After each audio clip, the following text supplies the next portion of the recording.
BFM Business, BFM Crypto, les pros. Guillaume Sommerer.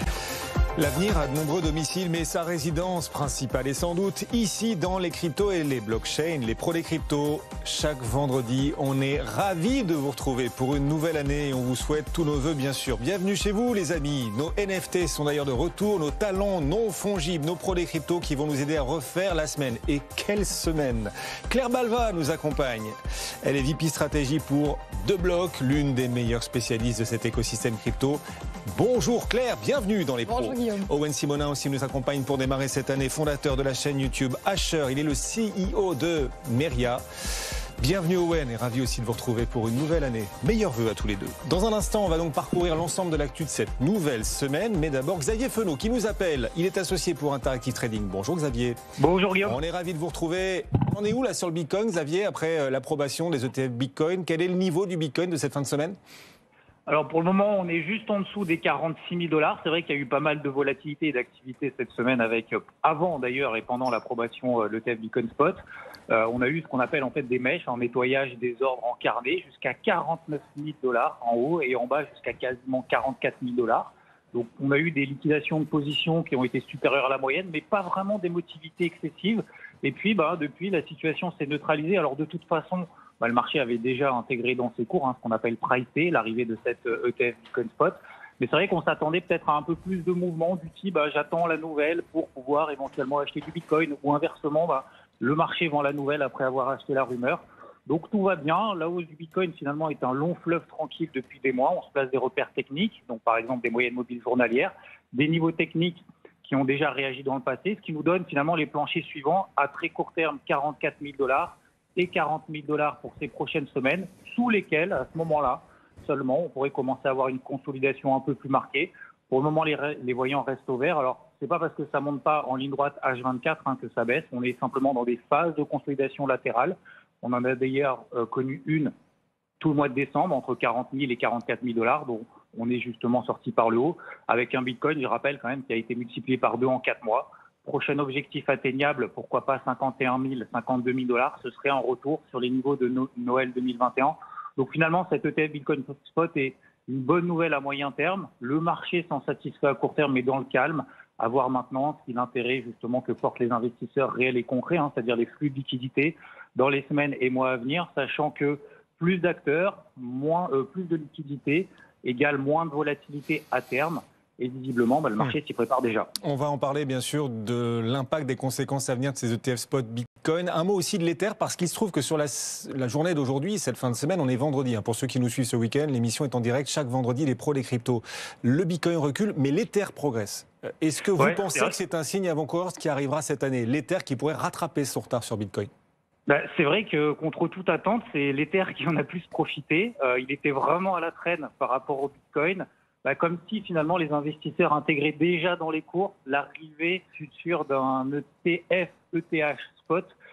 Alors on a eu en fait un mois de consolidation latérale là aussi entre 2100 et 2400 $, sorti par le haut finalement de cette phase de latéralisation dans le sens de cette tendance haussière qui a été amorcée au mois d'octobre. Donc là on a un très bon repère technique, 2400 $. Aujourd'hui on est un peu en dessous des 2700. Tant qu'on ne repasse pas en dessous les 2400 $, effectivement, il faudra le relever bien évidemment progressivement. L'Ether restera dans une tendance haussière, voire même accélérera sa surperformance, pourquoi pas vis-à-vis du Bitcoin. 3600 $, c'est le prochain gros repère technique qui peut constituer donc un objectif à moyen terme. Et effectivement, au début d'année, c'est un peu l'étoile montante, avec aussi Ethereum classique qui a pris 50% en 3 jours.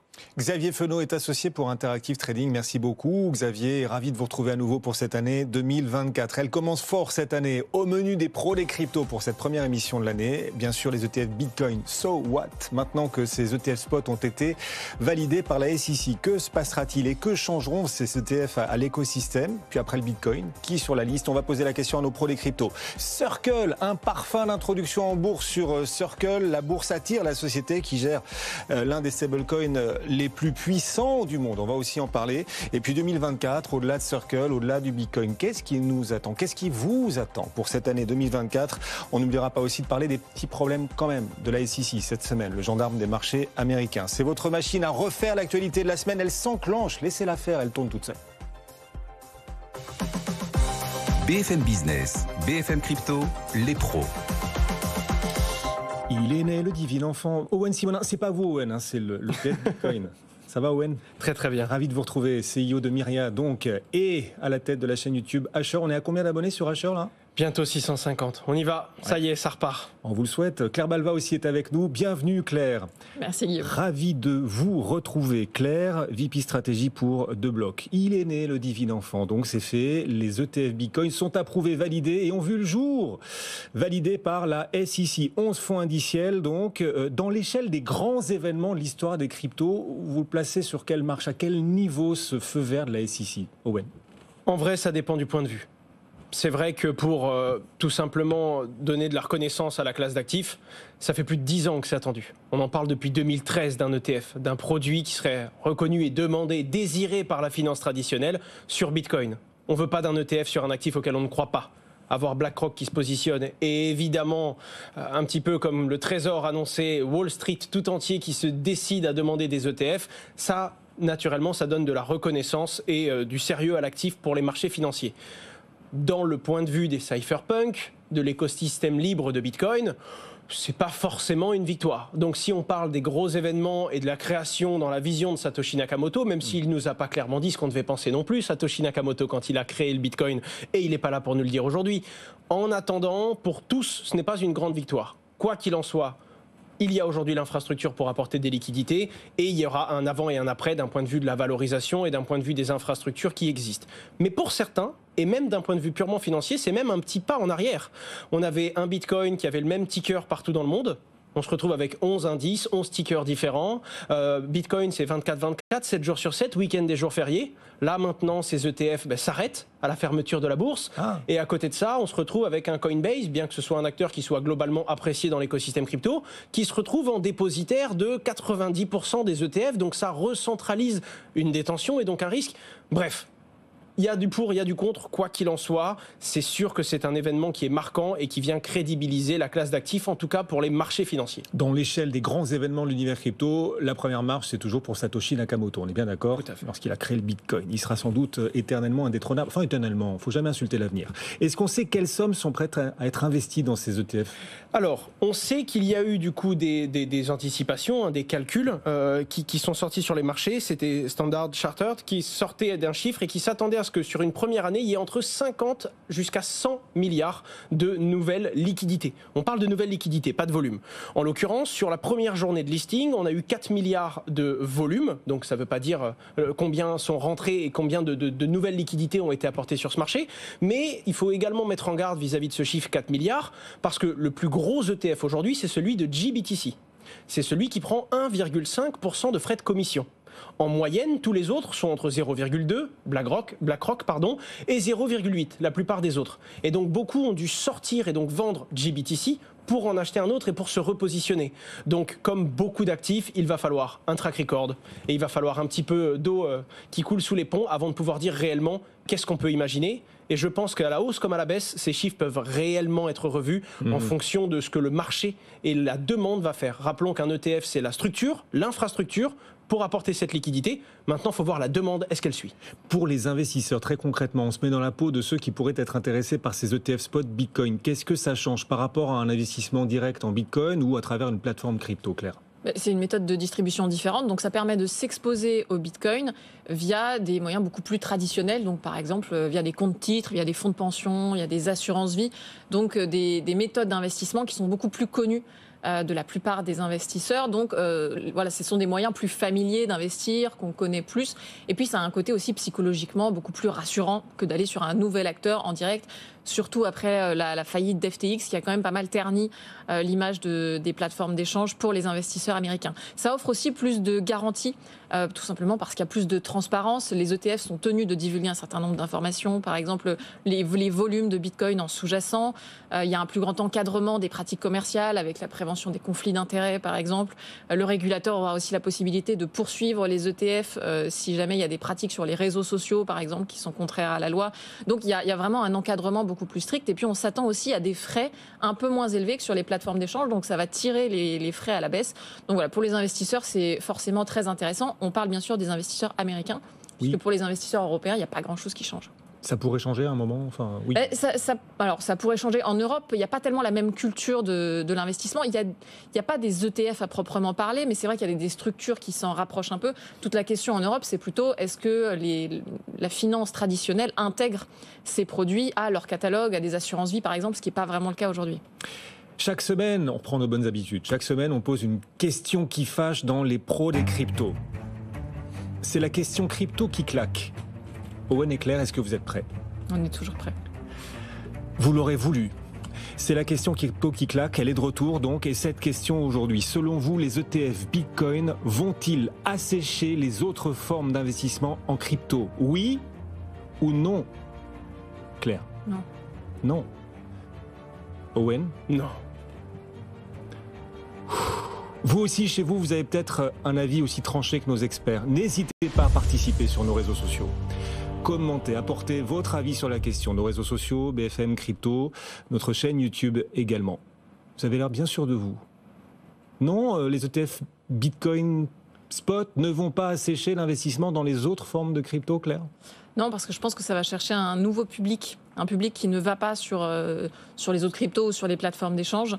Et donc je ne pense pas qu'il y ait de cannibalisation, ou s'il y en a une, elle sera vraiment faible. Donc je pense que c'est un plus, entre guillemets, pour l'investissement sur Bitcoin, mais ce n'est pas un moins pour les autres cryptos. Vous êtes d'accord, Owen ? Bon. Oui, puis ce plus C'est pas pour drôle. Bitcoin risque de tirer vers le haut tout le reste. Alors on va regarder comment nos auditeurs et téléspectateurs ont choisi de répondre. Est-ce que ces ETF spot Bitcoin vont assécher l'investissement dans les autres formes de crypto ? La réponse est non. Vous êtes également une majorité à estimer que non, ça ne va pas assécher l'investissement pour les cryptos en dehors du Bitcoin et de l'Ether dont on attend aussi des ETF, on en reparlera tout à l'heure bien évidemment. Les cryptos qui n'auront pas d'ETF devront quand même encore plus apporter d'arguments peut-être pour convaincre d'y investir. Est-ce que ce sera plus compliqué qu'à travers des ETF, Owen ? Elles vont avoir cet objectif d'en avoir un aussi un jour. Et peut-être que si c'est pas possible aujourd'hui, elles vont avoir un objectif d'avoir plus de volume, de s'ouvrir encore plus et de faire partie des quelques crypto-monnaies qui mériteraient d'eux. Donc en réalité, ça peut être de nouveaux objectifs, mais de là à devoir séduire ou convaincre plus qu'avant, non, au contraire. Si Bitcoin et Ether arrivent à obtenir, du coup, Bitcoin l'a déjà obtenu, mais si les plus grosses cryptos du marché arrivent à en obtenir, les autres vont simplement se battre pour faire partie des plus grosses cryptos du marché. Alors je vous ai bien écouté tout à l'heure, vous nous disiez c'est à la fois une bonne nouvelle l'arrivée des ETF spot Bitcoin et une moins bonne notamment pour les cypherpunks, c'est comme ça qu'on les appelle, voilà. Pour l'idéologie fondatrice de Bitcoin, tout à fait. Effectivement. Est-ce que les cryptos, le marché crypto, l'écosystème est en train de perdre son âme avec l'arrivée des ETF, des BlackRock, des Fidelity, bref, des grands institutionnels de Wall Street ? À partir du moment où vous dites le marché crypto, ça concerne déjà plus tout le monde. Ça concerne déjà plus tout le monde parce qu'effectivement chez les puristes, il n'y a pas du tout cette ambition d'aller s'insérer dans la finance traditionnelle. Et chez beaucoup de bitcoiners aujourd'hui, il y a cette forme d'ambivalence entre l'idéal et le projet politique pour lequel ils ont rejoint Bitcoin. Où là, ils ne sont pas très satisfaits parce qu'ils se disent un ETF Bitcoin, finalement, c'est pas du tout pour ça qu'on est venu dans Bitcoin. Mais en même temps, les bitcoiners, ils ont aussi des bitcoins. Et donc, ça fait du bien à leur portefeuille. Et donc, paradoxalement, ils sont aussi contents égoïstement parce qu'ils gagnent de l'argent.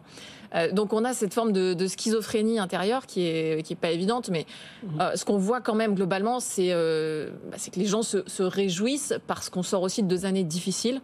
Et donc, ça fait du bien de voir l'écosystème, le secteur qui se porte mieux, de se dire qu'on va pouvoir peut-être réembaucher dans les entreprises, arrêter de licencier en tout cas. Donc, ça, c'est plutôt une bonne nouvelle. On a une question de Sacha qui nous écrit sur notre fil Twitter BFM Crypto. Chacun peut s'y abonner. Sacha est étudiant à l'EM Lyon.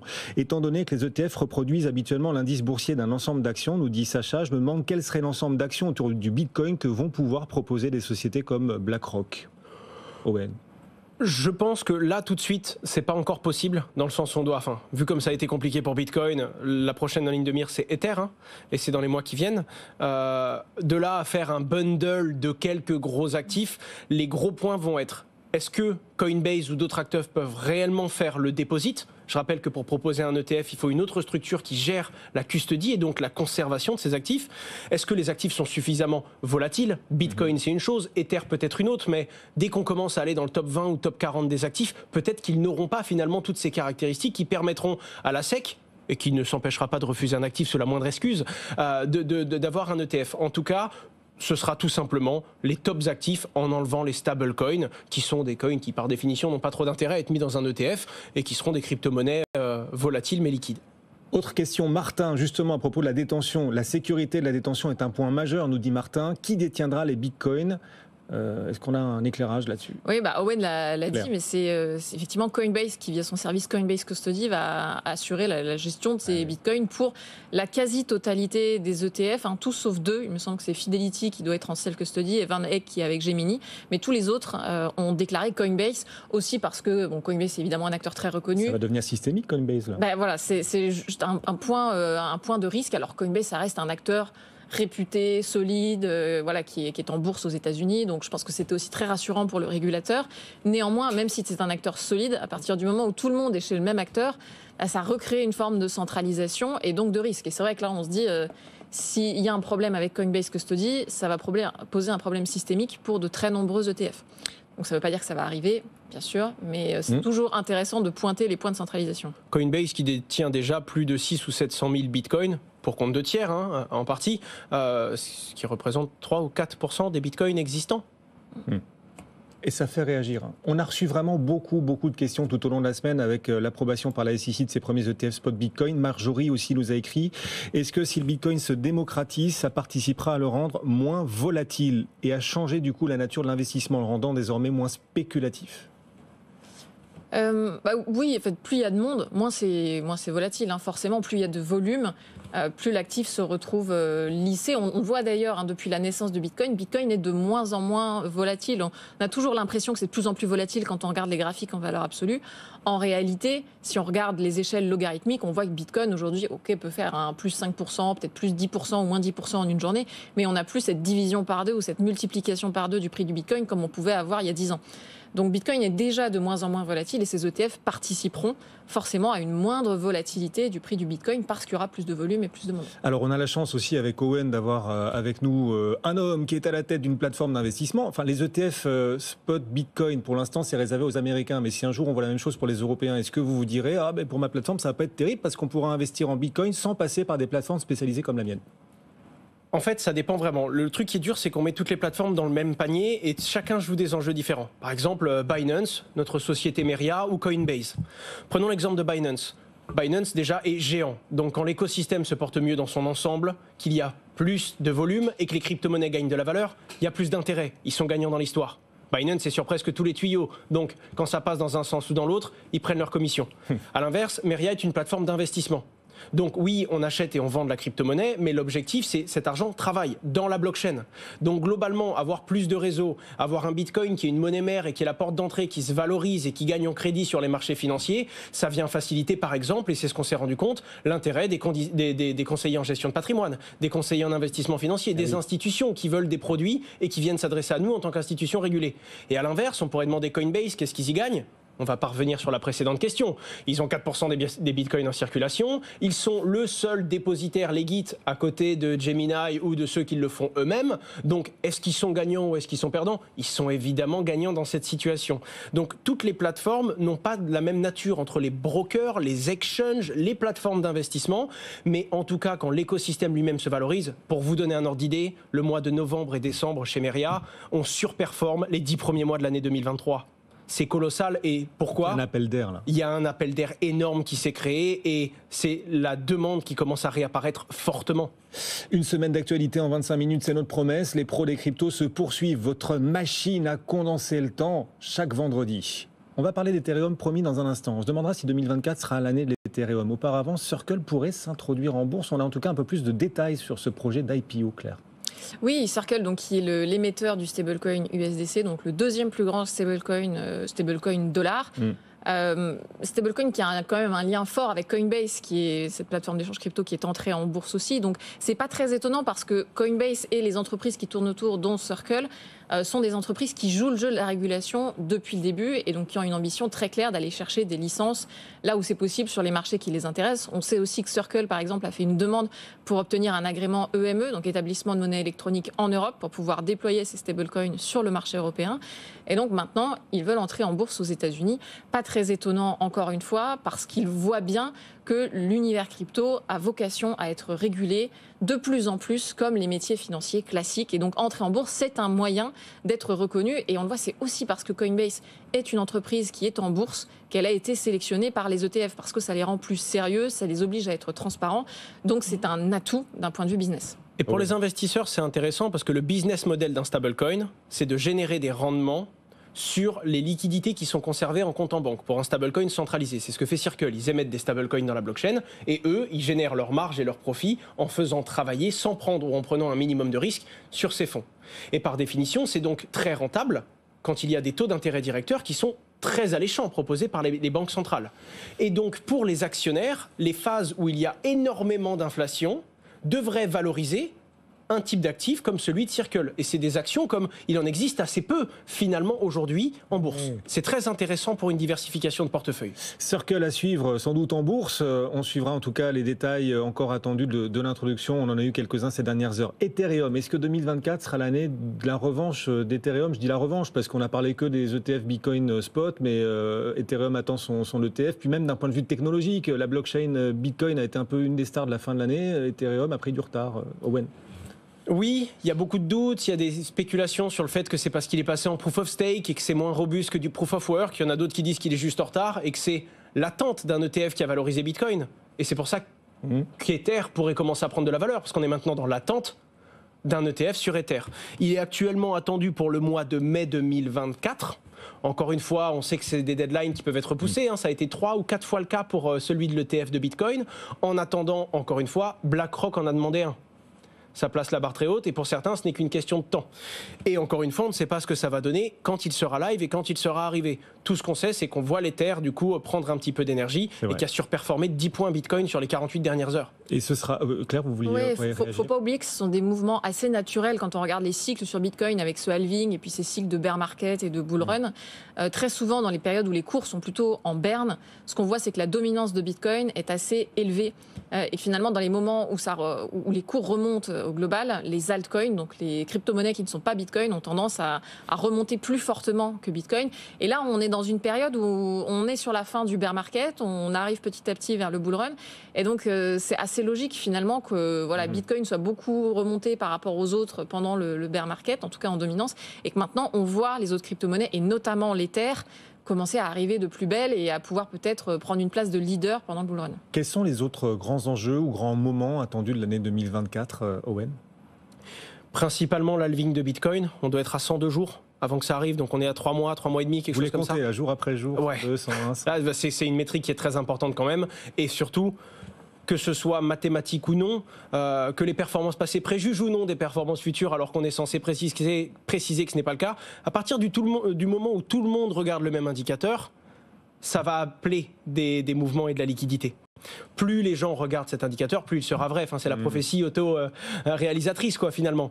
Et pour le coup, on sait que c'est clé et on sait que ça va également toucher l'industrie du minage, qui, elle, a besoin, pour être rentable, d'avoir un certain niveau et un certain seuil si on donne 2 fois moins de nouveaux bitcoins émis. Est-ce que ça va propulser le prix du Bitcoin dans la suite? Est-ce que ça va créer un cycle comme on l'a toujours connu? On ne sait pas. Oui. Mais en gros, vous voulez dire, est-ce qu'il y aura un effet moutonnier, quoi? Enfin, c'est ça. Mais c'est ça. Mais globalement, est-ce que ça va pousser? Et c'est d'ailleurs ce qui est surprenant avec l'ETF, c'est qu'on a eu une phase d'intérêt folle avant même qu'il y ait un bull run. Qu'est-ce que ça veut dire? Est-ce qu'il n'y aura pas de surenchère ou est-ce qu'au contraire, ça va être comme on n'a peut-être jamais connu? On ne sait pas. On ne peut pas se positionner. Mais il y a également une EIP, donc une Ethereum Improvement Proposal, donc une mise à jour qui est très attendue.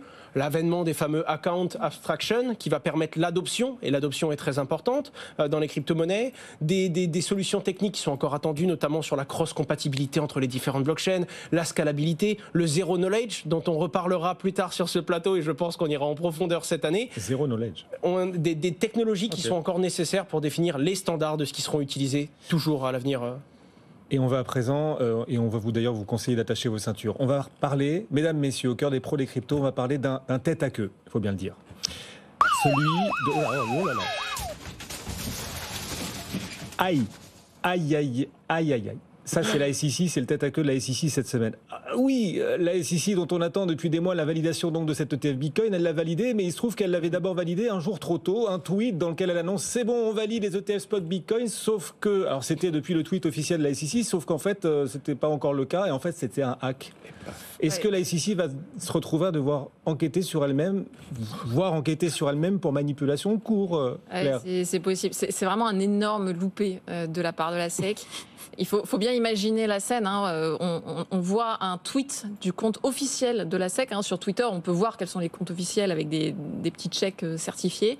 Et un tweet qui est assez bien fait, finalement, qui a l'air très crédible, très officiel, et qui dit les ETF Bitcoin Spot ont été validés. On espère que ça va permettre un investissement pour les citoyens américains de manière plus sécurisée, etc. Enfin, vraiment un tweet qui a l'air très crédible. Et là, forcément, tout le monde s'emballe parce que tout le monde attendait ce moment. Il y avait même plein de journalistes qui scrutaient le compte de la SEC pour savoir quand est-ce que ça allait être validé. Donc, pendant entre 15 et 30 minutes, tout le monde, et notamment beaucoup de comptes influents dans la crypto, relayent ce tweet en disant « ça y est, les ETF Bitcoin sont validés, le Bitcoin commence à monter puis à redescendre, enfin fait des soubresauts ».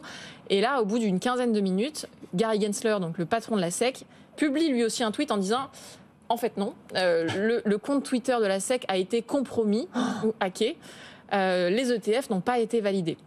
Et donc, retour en arrière. Et surtout, honnêtement, ils ont l'air un peu ridicules, quoi, parce qu'on s'est rendu compte plus tard que la raison pour laquelle le compte avait été hacké, c'est même pas qu'un hacker a fait une prouesse technique incroyable pour prendre possession du compte de la SEC, c'est qu'il n'avait pas mis de double authentification, la fameuse 2FA, qui est vraiment une pratique de sécurité de base que même n'importe quelle start-up est censée mettre en place pour les employés qui gèrent le compte Twitter de l'entreprise. Donc pour la SEC, c'est vraiment très embêtant, d'autant plus que Gary Gensler, quelques semaines avant, avait sur son propre compte Twitter fait des rappels de cybersécurité pour tout le monde en disant la cybersécurité c'est important, mettez de la 2FA sur vos comptes.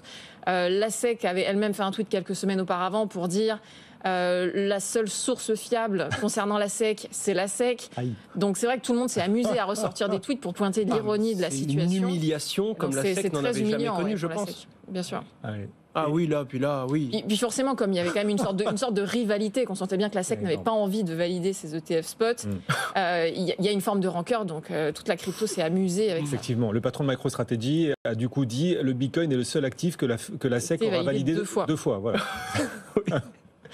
Bon, on n'a rien à ajouter là-dessus, Owen. Ah non, je pense que là, parfois l'effet. Oui, il ne faut pas en rajouter. Ouais, c'est déjà dur. Et puis mine de rien, ça rappelle quand même un petit truc. Ça peut arriver à tout le monde. Effectivement. Et parfois, l'effet parle plus que les mots. Merci à tous les deux de nous avoir accompagnés. Owen Simonin, la chaîne YouTube Asher. J'ai failli avoir un bug. Asher et la société Meria. Merci beaucoup Claire également. Merci, qui les accompagne régulièrement. Claire Balva pour De Bloc, les pros des cryptos. Chaque vendredi, du lundi au jeudi. Owen Simonin, pas du tout. Amaury de Tonquédec. Je suis en plein bug là. Amaury de Tonquédec vous accompagne pour le club BFM Crypto.